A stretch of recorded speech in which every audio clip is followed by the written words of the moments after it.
الرحیم الحمد للہ رب العالمین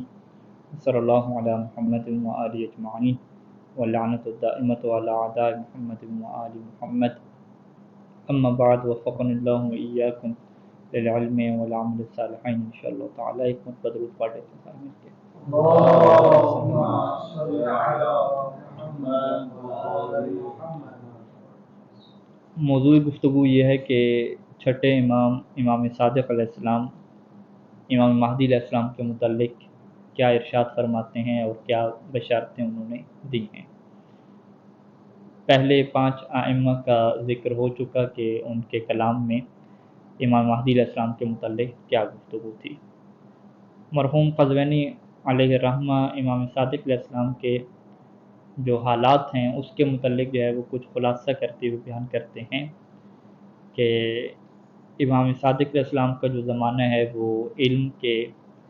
انتشار کا زمانہ ہے اور لوگوں کی اچھی خاصی جو توجہ ہے وہ علم کی طرف ہوتی ہے، اور جو عموی حکومت ہے وہ زوال کی طرف ہے، اور ادھر سے جو عباسی حکومت ہے وہ کیا بن رہی ہے۔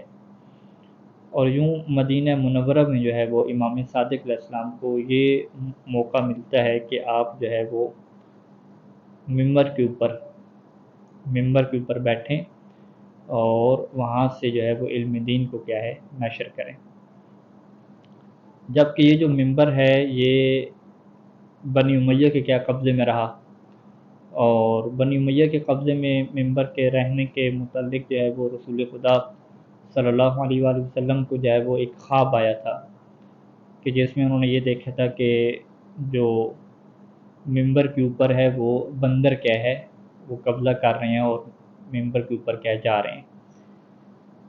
اور یہ اللہ کے رسول کو کیا ہے بات بہت ہی عجیب اور بری لگی تھی۔ تو اس وقت جو ہے وہ قرآن مجید نے جو ہے وہ یہ آیت کیا نازل کی، سورہ اسراء کی آیت نمبر جو ہے 60 یہ نازل ہوئی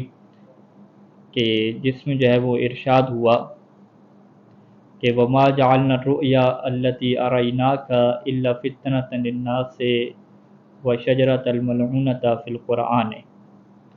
ونخوفهم فما يزيدهم الا طغيانا كبيرا، کہ اور جو خواب ہم نے آپ کو دکھلایا اور وہ درخت جسے قرآن میں ملعون ٹھہرا دیا گیا اسے ہم نے صرف لوگوں کی آزمائش قرار دیا ہے، اور ہم انہیں ڈراتے ہیں اور ان کی سرکشی میں یہ چیز جو ہے وہ اضافے کا کیا ہے سبب بنتی ہے۔ تو سورہ اسراء کی جب 60 نمبر آیت ہوئی اور اس میں ذکر ہوا کہ جو آپ نے خواب دیکھا ہے اور جو شجرہ ملعونہ ہے یہ اس وجہ سے ہے تاکہ لوگوں کو جو ہے وہ اس کے ذریعے سے آزمایا جائے اور ان کا امتحان لیا جائے کہ جب اللہ نے آپ کو واضح دکھلا دیا کہ آپ کے ممبر پر کون لوگ آ جائیں گے اور جو شجرہ ملعونہ ہوگا اس کے متعلق جو ہے وہ بیان کر دیا، تو پھر لوگ تاکہ متوجہ ہو جائیں اور حالات جتنے بھی مشکل ہوں وہ بنو امیہ کی طرف نہ جائیں اور اہل بیت علیہ السلام کی طرف کیا رہیں۔ تو قرآن نے یہ کہا کہ یہ فقط اس لیے ہے کہ لوگوں کی آزمائش اور امتحان ہو اور انہیں ہم پہلے سے ڈرا دیں اس بات سے، لیکن ہوا کیا کہ اس کی وجہ سے بہت سارے لوگوں کی جو سرکشی ہے اس میں مزید کیا ہے اضافہ ہوا۔ اب یہاں پہ جو لفظ شجرہ ہے اس کا جو عربی زبان میں ایک استعمال ہوتا ہے وہ نسب میں کیا اس کا استعمال ہوتا ہے، یعنی پشت در پشت نسل در نسل جو چیز انسان کی آگے بڑھتی ہے اسی بھی کیا شجرہ کہتے ہیں، اور یہ عربی زبان میں استعمال ہوتا تھا کہ فلان من شجرۃ مبارکہ، کہ فلاں انسان کیا ہے ایک اچھے خاندان سے اور ایک اچھی نسل سے کیا تعلق رکھنے والے، اور یہاں پر جب شجرہ ملعونہ کہہ دیا تو فلاں جو ہے وہ ایک ایسی نسل سے تعلق رکھنے والا ہے کہ جس کے اوپر اللہ کی لعنت ہے۔ اب یہاں پہ جو ہے وہ چونکہ یہ آیت جو ہے وہ بنو امیہ کے خلاف تھی اور اللہ کے رسول کے خواب کے متعلق تھی، باقاعدہ اس میں جو ہے وہ لعنت کی گئی، تو اب جو مفسرین ہیں جنہوں نے جو ہے وہ بنی امیہ کی نسل کو بچانا چاہا انہوں نے بڑی عجیب و غریب قسم کی کیا تعویلیں اور تفسیر بالرائے کا کیا ہے اس میں سہارا لیا، یہاں تک کہ جو ہے وہ ایک حدیث جو ہے وہ انہوں نے نقل کی اور یہ حدیث جو ہے وہ صحیح مسلم کتاب البر والصلہ میں جو ہے وہ نقل ہوئی، اور صحیح بخاری کی کتاب الدعوات میں، یعنی صحیح بخاری اور مسلم میں جو ہے وہ یہ تک حدیث آ گئی کہ اللہ کے رسول جی یہ فرماتے ہیں کہ ایما مؤمن زیتہ او سببتہ او لعنتہ فاجعلها له کفارۃ وقربۃ تقرب بها،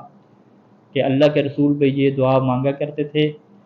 کہ اے اللہ، جس مومن کو میں نے تکلیف دی، جس مومن کو میں نے صبر کیا، اور جس مومن کے اوپر میں نے لعنت بھیجی، تو اے اللہ تو اسے جو ہے وہ اس کے گناہوں کا کفارہ قرار دے میرے اس کام کو، اور جو ہے وہ اس بندے کو تو اپنے قریب کر دے۔ یعنی انہوں نے یہ حدیث بھی گاڑ لی کہ اللہ کے رسول اگر کسی کے اوپر لعنت بھیجتے ہیں تو یہ اس کے گناہوں کا کیا ہو جاتا ہے، کفارہ ہو جاتا ہے۔ تو یعنی بڑی عجیب سی بات ہے کہ اللہ کے رسول لعنت بھیجتے جائیں گے اور ادھر سے بندے کے کیا ہے، گناہ معاف ہوتے جائیں گے۔ کیوں؟ کیونکہ یہ شجرہ ملعونہ کی جو قرآن میں تعبیر آئی تھی، اسے جو ہے وہ بچانا مقصود تھا، جبکہ قرآن نے واضح کہہ دیا تھا کہ وما ینطق عن الہوا، کہ اللہ کے رسول خواہش نفس سے کوئی کام نہیں کرتے کہ اپنی جس طرح لوگوں کو غصہ آ جاتا ہے شدید تو وہ کسی کو بد دعا دینے لگ جائیں، ایسا نہیں ہوتا۔ ان کی جو زندگی ہے وہ خواہش نفس اور یہ جو جذبات ہوتے ہیں کہ جس میں انسان غلط رخ چل نکلتا ہے جو عصمت کے خلاف ہے، یہ ایسا نہیں ہوتا۔ اگر رسول نے لعنت کسی کے اوپر بھیجی ہے تو وہ اللہ نے بھی کیا اس کے اوپر لعنت بھیجی ہے۔ اور پھر قرآن نے واضح طور پہ کہہ دیا تھا کہ وَمَن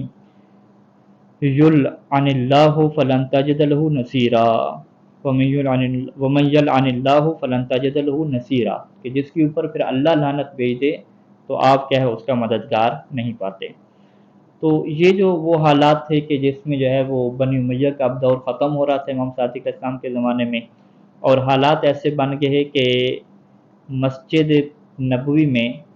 امام صادق علیہ السلام کو جو اپنے نانے کا ممبر ہے وہ کیا نصیب ہو گیا۔ تو جب نانے کا ممبر نصیب ہو گیا تو آپ نے جو ہے وہ ممبر سے فقہ، تفسیر، حدیث، عقائد، ہر قسم کے جو ہے وہ علوم کی تعلیم دینا شروع کی، اور وہاں پہ تاریخ نے یہ بات لکھی اور مصنف نے اس بات کو نقل کیا کہ فکان یحضر مجلس درس ہی 4,000، کہ آپ کی جو ہے وہ درس کی مجلس میں جو ہے وہ 10,000 جو ہے وہ لوگ حاضر ہوتے تھے، 10,000 کہہ رہا ہوں، 4,000 4,000 جو ہے وہ لوگ حاضر ہوتے تھے، اور ان لوگوں میں جو ہے وہ جو تعداد ہوتی تھی وہ عام لوگوں کی نہیں ہوتی تھی، بلکہ بین فقیہ و محدث و مفسر وغیرہم، کہ فقیہ ہوتے تھے، محدث ہوتے تھے، مفسر، اس جیسے جو لوگ متکلم حضرات تھے، یہ آپ کے درس میں کیا ہے 4,000 کی تعداد ہوتی تھی۔ اور آپ کے شاگردوں میں جو ہے وہ لکھا خود کتابوں میں تحفہ اثنا عشریہ دہلوی میں ابو حنیفہ کا یہ قول بھی ملتا ہے کہ لولا سنتان لہلک النعمان، کہ اگر 2 سال میرے یہ نہ ہوتے کہ جو میں امام جعفر صادق اسلام کے درس میں گیا تو میں کیا ہلاک ہو جاتا۔ اور آپ کے مدرسہ سے جابر بن حیان جیسی جو ہے شخصیات جو بابا کیمیا کیا ہے مشہور ہیں، اور آج کل کے دور تک بھی کیا ہے ان کی کتاب پڑھائی جاتی ہے، وہ نکلے۔ حشام بن حکم جیسے جو متکلم اور مناظر، اور اس کے علاوہ کیا ہے ایک بڑی فہرست ہے کہ جو امام صادق اسلام کی تربیت یافتہ جو تھے فقہا اور محدثین کیا ہے ہمارے سامنے ہے۔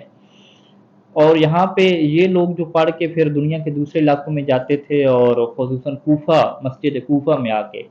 ان لوگوں نے جو ہے وہ دروس دینا شروع کیے۔ اور یہاں پہ پھر روایت یہ کہتی ہے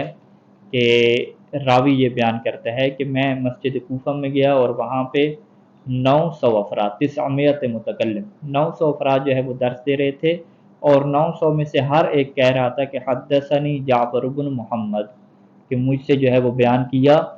امام باقر علیہ السلام کے بیٹے امام صادق نے یہ بات بیان کی۔ یعنی وہ جو 900 افراد تھے وہ مدینہ سے جو ہے وہ پڑھ کے پھر کوفہ میں اور مختلف علاقوں میں جو ہے وہ جا کے، فقط کوفہ کی یہ حالت بیان کی جاتی ہے کہ یہاں پہ 900 افراد جو ہے وہ ایک ٹائم پہ درس دے رہے ہیں، اور ہر ایک جو ہے وہ امام صادق اسلام کا کیا دے رہا ہے، ریفرنس دے رہا ہے۔ تو یوں جو ہے وہ امام صادق اسلام کو علم پھیلانے کے لیے وسیع مہلت ملی، اور امام صادق اسلام نے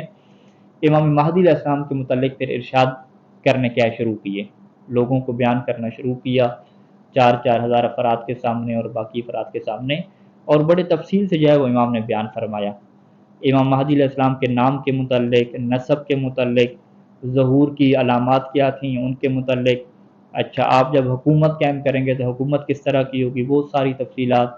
اور پھر یہ سارے کے سارا حالات کیسے تبدیل ہوں گے، آخری زمانے کے حالات، یعنی بڑی تفصیل سے بیان کیا۔ اور مصنف نے یہاں پہ یہ بات لکھی ہے کہ امام صادق علیہ السلام سے جو روایات مروی ہیں امام مہدی علیہ السلام کے متعلق، ان کی تعداد سب ائمہ سے مروی روایات سے زیادہ ہیں، یعنی باقی اہل بیت علیہ السلام کی روایات کو جمع کریں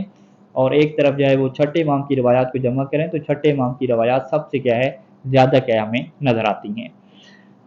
تو مصنف نے کہا کہ ہم پوری کتاب میں جب آگے مختلف موضوعات شروع کریں گے تو چھٹے امام کی روایات کو ہم ذکر کریں گے، اور یہاں پہ چونکہ ہم ترتیب سے چل رہے ہیں تو یہاں پہ کچھ روایات جو ہے وہ ابھی بیان کر رہے ہیں، بعد میں بھی کیا ہے یہ روایات بیان ہوں گی۔ تو یہاں پہ مصنف نے 2-3 جو ہے وہ روایات ذکر کی ہیں یہاں پہ، اور پھر یہ بات لکھی ہے کہ ہم باقاعدہ اگر ایک کتاب لکھنا چاہیں تو کئی صفحوں سے زائد کتاب، موٹی کتاب کیا بن سکتی ہے کہ جس میں فقط جو ہے وہ امام صادق علیہ السلام کی، امام مہدی علیہ السلام کے متعلق کیا ہوں گی روایات ہوں گی۔ بہرحال وہ 2-3 روایات یہاں پہ ذکر کرتے ہیں۔ سب سے پہلے جو ہے وہ اماری صدوق کی روایت جو علامہ مسیل الرحمن نے بہار الانوار میں نقل کی، اور یہ ابن ابی عمیر کی ہے کہ اس نے کہا کہ میں نے امام صادق علیہ السلام سے یہ بات سنی کہ امام یہ فرما رہے تھے کہ لکل اناس دولت یرقبونها ودولتنا فی آخر الدہر تظہر، کہ ہر لوگوں کے لیے کیا ہے ایک حکومت ہوگی کہ جس کا وہ انتظار کر رہے ہوں گے، اور جو ہماری حکومت ہے وہ بالکل سب سے آخر پہ ہوگی، آخری زمانے میں کیا ہے ہماری حکومت ظاہر ہوگی۔ یہ حدیث اور اس طرح کی دیگر حدیث ہیں کہ دولتنا آخر الدولت، ان کے اندر جو ہے وہ بیان کیا گیا حدیث میں کہ پوری دنیا میں جو ہے وہ جتنے بھی لوگ ماہرین ہیں وہ مختلف حکومتوں کے نظام بنائیں گے، سسٹم بنائیں گے، اور وہ حکومت کر لیں گے اپنا جو ہے وہ نظام بنا کے۔ سارے جب تجربے ہو چکیں گے ایک ایسا پوائنٹ آئے گا کہ جہاں پہ لوگ کہیں گے کہ اب ہم سے جو ہے وہ حکومت نہیں ہوتی، ہم نے جتنے بھی نظام بنائے حکومت کے ہمیشہ کیا ہے اقتصادی نقصان ہوا، لوگوں کو ہم حقوق نہیں دے سکے، انصاف نہیں کر سکے اور دیگر مسائل ہیں۔ جب اس آخری نتیجے پہ پہنچ کے تمام لوگ جو ہے وہ حکومت کر چکیں گے تو اس کے بعد جو آخری حکومت آئے گی وہ امام مہدی علیہ السلام کی حکومت ہوگی، اور پھر کہتے ہیں کہ کسی کے پاس اس بات کا کوئی بہانہ نہیں رہے گا کہ اگر ہمیں اس طرح کی حکومت ملتی تو ہم بھی عدل و انصاف کرتے، کیونکہ وہ سارے کیا ہے تجربے کر چکے ہوں گے۔ تو یہاں پہ اس حدیث میں انہوں نے فرمایا کہ دولت و نافی آخر دہر تظہر، کہ جو ہماری حکومت ہوگی وہ بالکل آخری زمانے میں سب سے آخر پہ ہوگی، اور دیگر حدیث میں یہ بات ہے کہ تاکہ سب لوگوں کو کیا یہ موقع دے دیا جائے کہ وہ جس طریقے سے حکومت کرنا چاہتے ہیں کر لیں، اور دیکھ لیں کہ وہ انسانیت کے لیے کیا کچھ کر سکتے ہیں۔ دوسری روایت جو ہے وہ اکمال الدین شیخ سے بیان کی، اور یہ صفوان بن مہران کی جو ہے روایت ہے کہ وہ یہ کہتا ہے کہ امام صادق علیہ السلام نے فرمایا کہ من اقر بجمیع الائمۃ علیہم السلام وجحد المہدیہ، کہ جو تمام اماموں کا اقرار کرے لیکن امام مہدی علیہ السلام کا کہ انکار کر دے، تو کمن اقر بجمیع الانبیاء، وہ ایسی ہے کہ جو تمام انبیاء کو مانے، اور وجحد محمد صلی اللہ علیہ وآلہ وسلم نبوتہ، اور محمد صلی اللہ علیہ وآلہ وسلم کی نبوت کا کیا ہے انکار کرتے، تو یہ ایسی ہے۔ جب امام نے یہ ارشاد فرمایا تو وہاں پہ کسی نے سوال کرنے والا نے یہ پوچھا کہ یبن رسول اللہ فمن المہدیو من ولد، کیا کہ یہ مہدی کون ہے، کیا یہ آپ کی اولاد سے ہیں؟ تو آپ نے فرمایا کہ الخامس من ولد السابع، کہ جو ہمارا 7واں ہے اس کی اولاد میں سے 5ویں نمبر پہ جو ہوگا یہ کیا ہے مہدی ہے۔ 7ویں نمبر پہ امام موسیٰ کاظم علیہ السلام ہے، اور امام موسیٰ کاظم علیہ السلام کے جو ہے وہ بعد آپ 5ویں نمبر پہ ان کا دیکھیں تو وہ کیا ہے امام مہدی علیہ السلام آتے ہیں۔ پھر امام نے یہ بھی فرمایا تھا کہ یغیب عنکم شخصہ ولا یحل لکم تسمیتہ، کہ امام مہدی علیہ السلام کی جو شخصیت ہے وہ غائب ہو جائے گی، شخص جو ان کی ذات ہے وہ غائب ہو جائے گی تم سے، اور تمہارے لیے جو ہے وہ حالات ایسے ہوں گے کہ ان کا نام لینا بھی جائز نہیں ہوگا۔ یعنی یہ امام علیہ السلام کی جب غیبت کا ابتدائی زمانہ تھا تو اس وقت بڑی اہل بیت علیہ السلام نے پابندی لگائی، امام حسن عسکری علیہ السلام نے اور خود اہل بیت علیہ السلام نے، کہ آپ کا نام جو ہے وہ کہیں پہ ذکر نہ کیا جائے تاکہ دشمن جو ہے وہ آپ کے ٹھکانے تک نہ پہنچ سکے کہ آپ کہاں پہ ہیں، کیونکہ غیبت کے متعلق ہم بیان کریں گے کہ غیبت کا یہ مطلب نہیں ہے کہ آپ آسمان پہ چلے گئے، غیبت کا یہ مطلب ہے کہ اسی زمین کے اندر ہمارے درمیان میں کیا ہے زندگی گزار رہے ہیں، فقط ہم ان کو جانتے نہیں ہیں کہ یہ کون ہے، اس طریقے سے کیا وہ رہ رہے ہیں۔ اور یہاں پہ جو ہے وہ آخری روایت جو ہے وہ نقل کی، اور یہ روایت جو ہے وہ ابو بصیر سے ہے، یہ بھی اکمال الدین سے ہے، کہ جس میں چھٹے امام یہ فرما رہے تھے کہ جتنے بھی انبیاء کی سنتیں ہیں اور ان کی جو غیبتیں ہوئی ہیں وہ ساری کی ساری جو ہے وہ فی القائم من اہل البیت، کہ وہ ہمارے القائم کے اندر جاری ہوں گی، بالکل حذو النعل بالنعل، قدم بے قدم ہر چیز جو ہے وہ جو تمام انبیاء میں رہی ہے سنتوں کی وہ یہاں پہ جاری ہوگی۔ تو یہاں پہ ابو بصیر نے پوچھا کہ وَمِنَ الْقَائِمُ مِنْكُمْ أَهْلُ الْبَيْتِ، کہ یہ قائم کون ہیں، کیا یہ آپ اہل بیت علیہ السلام میں سے ہیں؟ یعنی آپ خود سوچیں کہ 100-150 سال پہلے کی یہ پیشن گوئی ہو رہی ہے اور لوگوں کو پتہ نہیں ہے، تو اس ٹائم جو ہے ابو بصیر جیسے لوگ بھی کیا یہ بات سوال کر رہے ہیں، تعارف پوچھ رہے ہیں۔ تو وہاں پہ جو ہے وہ امام صادق علیہ السلام نے جو ہے وہ حضرت قائم کا یوں تعارف پیش کیا کہ یا ابا بصیر هو الخامس من ولد ابن موسیٰ، کہ وہ میرے بیٹے موسیٰ کاظم علیہ السلام کی اولاد میں سے 5ویں نمبر پہ ہوں گے۔ ذالک ابن سیدۃ الاماء، سیدۃ الاماء جو آپ کی والدہ کا لقب ہے اس کے یہ بیٹے ہوں گے۔ اور یغیب غیبتاً یرتاب فیہا المبطلون، ایک ایسی غیبت کو آپ گزاریں گے کہ شک کرنے والے اس میں، اور وہ کیا ہے جو باطل کرتے ہیں عقیدوں کو باطل عقیدہ رکھنے والے وہ شک میں پڑ جائیں گے مکمل طور پہ۔ اور جب یہ لوگ شک میں پڑ جائیں گے تو ثم یظہر اللہ عز وجل، پھر اللہ تعالیٰ جو ہے ان کو ظاہر کرے گا، فیفتح علی یدیہ مشارق الارض و مغاربها، زمین کے مشرق و مغرب جو ہے وہ آپ کے جو ہے وہ دست قدرت کے اوپر فتح ہو جائیں گے، اور روح اللہ عیسیٰ بن مریم علیہ السلام نازل ہوں گے اور وہ آپ کے پیچھے کیا ہے نماز پڑھیں گے، وتشرق الارض بنور ربها، اور زمین جو ہے وہ منور ہو جائے گی اپنے رب اور اپنے مالک کے نور کے ذریعے سے۔ ولا تبقى فی الارض بقعۃ عبد فیہا غیر اللہ عز وجل الا عبد اللہ فیہا، اور زمین کے اندر کوئی ایسا ٹکڑا نہیں رہے گا کہ جہاں پہ اگر غیر اللہ کی عبادت ہوتی ہے تو وہاں پہ جو ہے وہ اللہ کی کیا ہے عبادت ہو رہی ہوگی۔ اور وَيَكُونُ الدِّينُ كُلُّهُ لِلَّهِ، اور پورے کا پورا جو دین ہوگا وہ خالص اللہ کے لیے پوری دنیا میں ہو جائے گا۔ وَلَوْ كَرِهَ الْمُشْرِكُونَ، اگرچہ مشرکوں کو یہ بات کیا ہے بری لگے۔ تو یہاں تو جو ہے وہ امام صادق علیہ السلام کی حدیث جو ہے وہ مکمل ہوتی ہیں، اس کے بعد جو ہے امام موسیٰ کاظم علیہ السلام کی کیا ہے حدیث کا سلسلہ شروع ہوگا۔ اللہم صلی علی محمد وآل محمد، اللہم عجل لولیک الفرج، اللہم ارزقنا شفاعت محمد وآل محمد۔ السلام علیکم ورحمۃ اللہ وبرکاتہ۔